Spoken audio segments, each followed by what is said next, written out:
Salut à tous, ici Frédéric Morel. Bienvenue sur ma chaîne dédiée à la science et aux découvertes scientifiques. Si vous êtes passionné par l'exploration de notre univers et les avancées scientifiques, pensez à vous abonner. Aujourd'hui, on plonge dans un sujet fascinant qui repousse les limites de notre compréhension. Bonjour Allons-y. à tous. Dans cette vidéo, je vais vous parler d'une découverte fascinante qui pourrait changer notre compréhension des exoplanètes. Des chercheurs ont récemment révélé que les Tatuanes habitables, ces mondes avec 2 soleils, seraient en réalité beaucoup plus nombreux que ce que l'on pensait auparavant. Je vais vous expliquer comment ils en sont arrivés à cette conclusion et ce que cela signifie pour la recherche de la vie ailleurs dans l'univers. Restez avec moi pour explorer ces nouveaux horizons.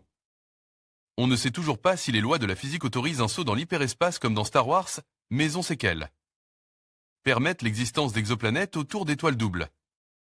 On s'interroge toutefois encore sur l'existence de Tatuanes habitables comme dans le film de George Lucas, qu'elles soient désertiques ou non, mais avec des doubles couchers de soleil. Une nouvelle piste vient d'être apportée au débat. Il y a 14 ans, la NASA faisait sensation en révélant certains résultats des analyses des observations du défunt télescope Spitzer, observant dans le domaine de l'infrarouge. Comme Futura l'expliquait dans l'article ci-dessous, Spitzer avait trouvé des traces indirectes de l'existence de planètes rocheuses, associées à des systèmes binaires d'étoiles. Comme les étoiles doubles sont majoritaires dans la Voie lactée, on pouvait en déduire que quelques-unes au moins pouvaient être habitables, et qu'une forme de vie intelligente pouvait contempler sur ces planètes des doubles couchers de soleil-soleil, comme dans les mythiques scènes de Star Wars avec Luke Skywalker sur la planète Tatooine. Les sabres laser pourraient-ils exister dans la vie réelle? La réponse avec Mélissa Lepoureau dans Science ou Fiction. Futura, le nombre des exoplanètes connues dans la Voie lactée a depuis considérablement augmenté, dont certaines font effectivement partie d'un système binaire.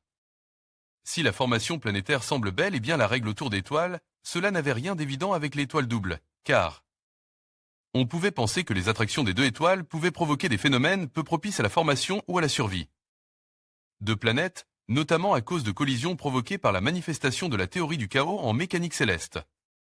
De ce point de vue-là, on pouvait se poser des questions sur l'habitabilité des exoplanètes telluriques autour d'étoiles.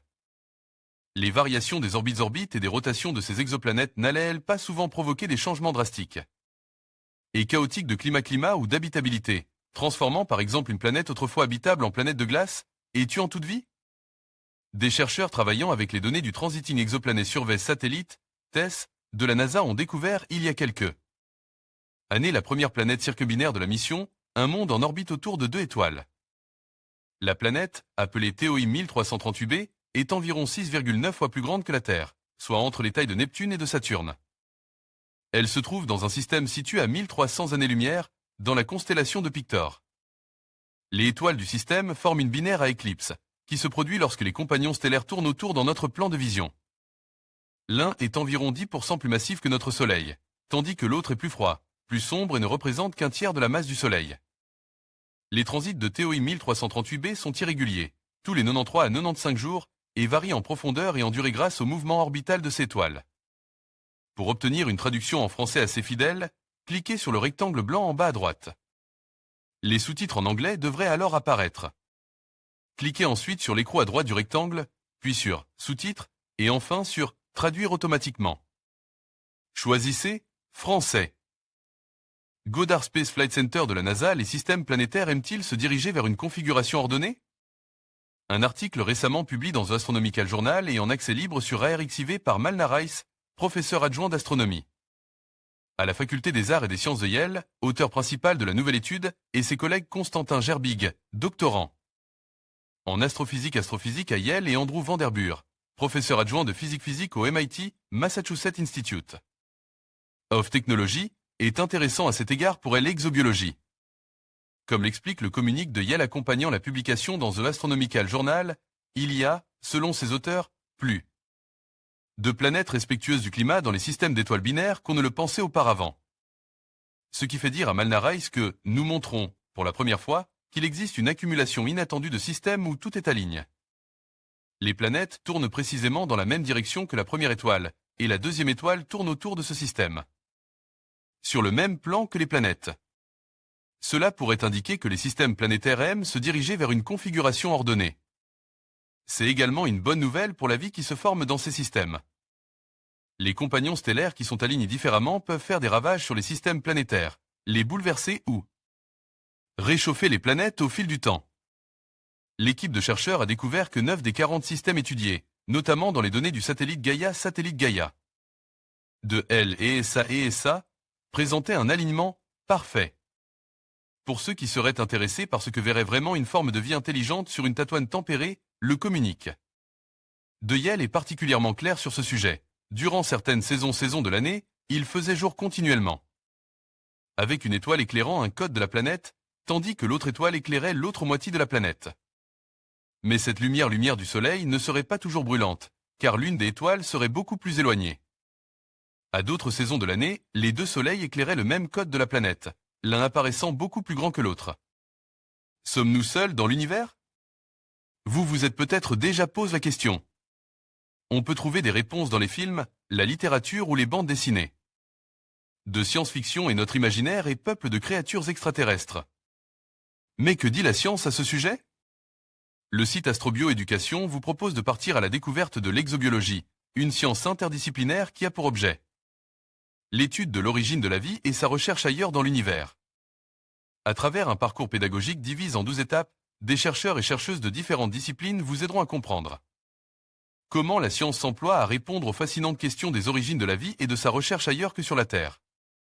Société française d'exobiologie en vidéo, les doubles couchers de soleil seraient la règle dans l'univers. Article de Laurent Sacco, publié le 13 avril 2007. Univers est décidément plein de surprises. D'après les études faites à l'aide du satellite Spitzer de la NASA, les doubles couchers de soleil comme ceux que contemple Luke Skywalker dans Star Wars ne seraient pas l'exception, mais plutôt la règle. La révolution copernicienne n'est pas morte, elle est bien vivante. Après avoir déplacé notre planète du centre du système solaire et ravale notre étoile au rang d'étoile naine-étoile. Naine commune dans la galaxie, voilà que tout semble indiquer qu'un système planétaire se formera préférentiellement autour d'un système binaire. On pouvait déjà s'en douter, étant donné que les étoiles doubles sont majoritaires dans le cosmos, mais les lois de la mécanique céleste dans un tel environnement étaient-elles favorables à la formation des systèmes planétaires? C'est pour répondre à cette question que les compétences de Spitzer en infrarouge ont été mises à contribution. Nous ne pouvons pas encore détecter des planètes de type terrestre. Coro devrait d'ailleurs bientôt le faire, mais nous pouvons détecter des disques de poussière autour d'étoiles. On pourrait presque dire, même, que Spitzer a été conçu spécialement pour ça. La stratégie a donc été de partir à la recherche de disques de poussière, vestiges des disques d'acrotion, formant des planètes autour des systèmes doubles, voire la représentation d'artistes ci-dessous. La présence de tels disques devrait être reliée à l'existence d'une ceinture d'astéroïdes, dans laquelle des collisions et des fragmentations sont toujours en cours. Ce sont les résultats de ces recherches que des astrophysiciens comme John Stansberry, David Trying et G. Briden ont publié dans un article commun de l'Astrophysical Journal. NASA JPL Caltech TEPIL SSC. Ceci porte sur l'étude de 69 systèmes binaires entre 50 et 200 années-lumière autour du Soleil, avec des étoiles un peu plus jeunes et plus massives que la nôtre. On savait déjà qu'il existait des disques de poussière autour de certaines binaires situées à plus de 1000 unités astronomiques. Astronomiques, UA, l'une de l'autre, mais là, les astrophysiciens se sont concentrés sur les cas avec des étoiles éloignées de moins de 500 UA, ce qui n'avait quasiment jamais été fait. 40% de ces systèmes possèdent un disque de poussière, ce qui veut dire que des planétésimaux ont dû se former et donc, par conséquent, que des planètes telluriques, et pas des géantes gazeuses, orbitent très probablement autour de ces étoiles. Ce nombre est un peu supérieur à ce que l'on peut observer pour des étoiles seules. Or, si l'on se rappelle que les binaires forment près des 2/3 des étoiles de la galaxie, la conclusion tombe d'elle-même. Des planètes où l'on peut observer des doubles couchers de soleil, comme sur Tatooine, doivent être plus fréquentes que des planètes de type terrestre, avec un seul coucher de soleil. Pour obtenir une traduction en français assez fidèle, cliquez sur le rectangle blanc en bas à droite. Les sous-titres en anglais devraient alors apparaître. Cliquez ensuite sur l'écrou à droite du rectangle, puis sur Sous-titres, et enfin sur Traduire automatiquement. Choisissez Français. NASA JPL, ce qui a le plus stupéfié les chercheurs, c'est que les binaires serrés, celles où les deux étoiles sont particulièrement proches, constituent plus de 60% des caressence. alors que l'étoile séparée par de 3 à 50 UA montre, au contraire, un déficit en disque de poussière détectable. De façon surprenante, la formation de binaires serrés serait donc favorable à l'apparition d'un système planétaire. Enfin, de 50 à 500 UA, on détectait à nouveau des disques, mais autour d'une seule étoile du couple, comme indique sur le schéma ci-dessous. NASA JPL Caltech TEPIL SSC. Ce qui fait dire à David Trying, les systèmes binaires étaient largement laids de cote auparavant, car ils sont laids. Plus difficile à étudier, mais ils pourraient bien être les lieux les plus communs où se forment les planètes dans notre galaxie. Une information qui certainement bénéficiera à ceux qui sont engagés dans le programme SETI et ravira les fans de la série Yoko. Suno. En conclusion, les récentes découvertes sur les exoplanètes de type Tatooine révèlent que leur nombre pourrait être bien plus élevé que ceux que nous avions anticipés. Ces mondes fascinants, avec leur double coucher de soleil, ouvrent de nouvelles perspectives sur la recherche de la vie au-delà de notre système solaire. Alors que la science continue d'évoluer, il est passionnant d'imaginer les possibilités que ces planètes pourraient offrir. Restez curieux et suivez les avancées de l'astronomie, car l'univers a encore beaucoup de secrets à nous révéler.